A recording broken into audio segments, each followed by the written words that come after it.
हरे कृष्ण।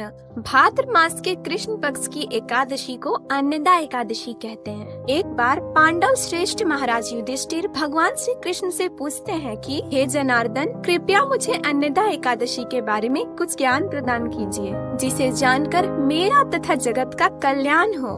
भगवान श्री कृष्ण युधिष्ठिर महाराज के प्रश्न का उत्तर देते हुए कहते हैं कि भाद्र मास के कृष्ण पक्ष की एकादशी को अजा एकादशी के नाम से भी जाना जाता है। श्री कृष्ण बताते हैं कि हरिश्चंद्र नामक एक सत्यनिष्ठ तथा धर्मपरायण राजा पृथ्वी पर राज करते थे। उनकी पत्नी का नाम चंद्रामती था तथा पुत्र का नाम लोहिताश्व। काल चक्र के साथ महाराज हरिश्चंद्र का राजपाट उनसे छिन गया और पत्नी और पुत्र को भी उन्हें त्यागना पड़ा। स्वयं महाराज को शमशान भूमि पर एक द्वारपाल का काम करना पड़ा।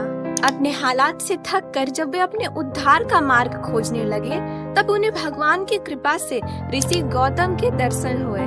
गौतम मुनि से महाराज ने विनम्रता के साथ अपने मुक्ति का रास्ता पूछा, जिसके उत्तर में गौतम मुनि ने उन्हें अजा एकादशी या अन्नदा एकादशी के व्रत को पालन करने की आज्ञा दी। गौतम मुनि ने महाराज को एकनिष्ठ होकर एकादशी के दिन ब्रह्म मुहूर्त में उठकर एकादशी व्रत का संकल्प लेने की आज्ञा दी तथा ज्यादा से ज्यादा हरि नाम करने को कहा। गौतम मुनि ने महाराज को एकादशी के दिन ब्राह्मण तथा वैष्णवों की सेवा करने की भी आज्ञा दी। राजा ने गौतम मुनि के बताए अनुसार एकादशी के व्रत का पालन किया और फल स्वरूप वे अपने सारे पापों से मुक्त हो गए। और यही नहीं, उन्हें अपने सारे राजपाट भी वापस मिल गए और उनका अपने पुत्र और पत्नी से भी मिलन हो गया। महाराज हरिश्चंद्र की मृत्यु के बाद न केवल उन्हें बल्कि उनके संबंधियों को भी आध्यात्मिक जगत में स्थान प्राप्त हुआ। भगवान श्री कृष्ण बताते हैं कि जो कोई भी निष्ठा पूर्वक अजा एकादशी का पालन करता है तथा सभी इंद्रियों के स्वामी भगवान ऋषिकेश की पूजा करता है, उसके पिछले सारे पाप नष्ट हो जाते हैं। अगर कोई व्यक्ति अजा एकादशी के कथा का श्रवण करता है तो भी उसके सारे पाप धुल जाते हैं।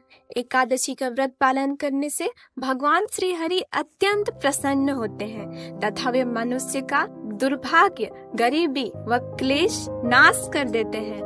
परंतु समझने वाली बात यह है कि जो भगवान श्री हरि अपने भक्ति से प्रसन्न होकर या हरि भक्ति के एक अंग एकादशी से प्रसन्न होकर हमारे सारे दुर्भाग्य को हमेशा हमेशा के लिए मिटा सकते हैं। बिना मांगे विभीषण को सोने की लंका का राजा बना सकते हैं। घर में अपने सौतेली माता से अपमानित होकर ध्रुव को विशाल साम्राज्य दे सकते हैं। वह उन्हें अपने चरण कमलों में हमेशा स्थान दे सकते हैं।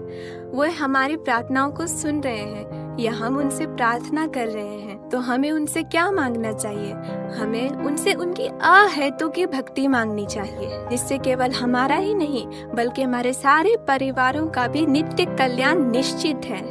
तो आइए इस अन्नदा एकादशी के दिन हम भगवान का अधिक से अधिक नाम जप करें व उनका स्मरण करें और भगवान श्री हरि को प्रसन्न करें। धन्यवाद।